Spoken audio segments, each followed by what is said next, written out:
સતત ત્રીજે દિવસે દાદાનું બુલડોઝર છે તે ફરી રહ્યું છે પાલનપુરમાં. આજે પણ કેટલાક દબાણો દૂર શું છે આજે કાર્યવાહી એવી છે કે માનનીય ગૃહમંત્રી સાહેબ, માનનીય ડીજીપી સાહેબ ગુજરાત, નાઓના જે 100 કલાકના અલ્ટિમેટમ અને જે ગુનેગારો, અસામાજિક તત્વો, જે બુટલેગરો છે, જેનાથી લોકો ડરે છે, જેનાથી લોકો પર ધાક જમાવે છે, એવા તમામ અસામાજિક તત્વો ઉપર જે કાર્યવાહી કરવાના ભાગરૂપે માનનીય શ્રી બનાસકાંઠા જિલ્લા એસપી અક્ષયરાજ મકવાણા સાહેબ નાઓના સતત માર્ગદર્શન હેઠળ જે પણ આવા તત્વો હોય, તોફાની તત્વો હોય, અસામાજિક તત્વો હોય કે બુટલેગર્સ હોય કે જેઓની ધાક સમાજ ઉપર હોય ને લોકો પર હોય, તેવા તમામ બુટલેગરો અને ગુનેગારો ઉપર કડકમાં કડક કાર્યવાહીની સૂચનાઓ આપેલી અને તે અનુસંધાને પાલનપુર પૂર્વ વિસ્તારમાં જે અસામાજિક તત્વોનું જે લિસ્ટ બનાવેલું છે તેના અનુસંધાને આ સદરી આરોપી એ ગંભીર પ્રકારના ગુનાઓમાં અવારનવાર પકડાયેલો છે, વોન્ટેડ છે,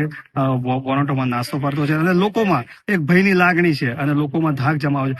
એવા એમની મિલકત જે ગેરકાયદેસર રીતે દબાણમાં છે એ દબાણ આજે દૂર કરવામાં આવેલું છે અને ગેરકાયદેસર પાણીના નળ કનેક્શન એ દૂર કરવામાં આવે છે અને આવી કાર્યવાહી બનાસકાંઠા જિલ્લામાં અને પૂર્વ પોલીસ સ્ટેશનમાં સતત ચાલુ રહેશે. કોઈ પણ ચમરબંધી હશે, કોઈ પણ અસામાજિક તત્વ હશે તેમને છોડવામાં નહીં આવે. અંદાજિત કેટલા લોકોનું લિસ્ટ બન્યું છે અને આજે કેટલા લોકો સામે કાર્યવાહી કરાઈ છે?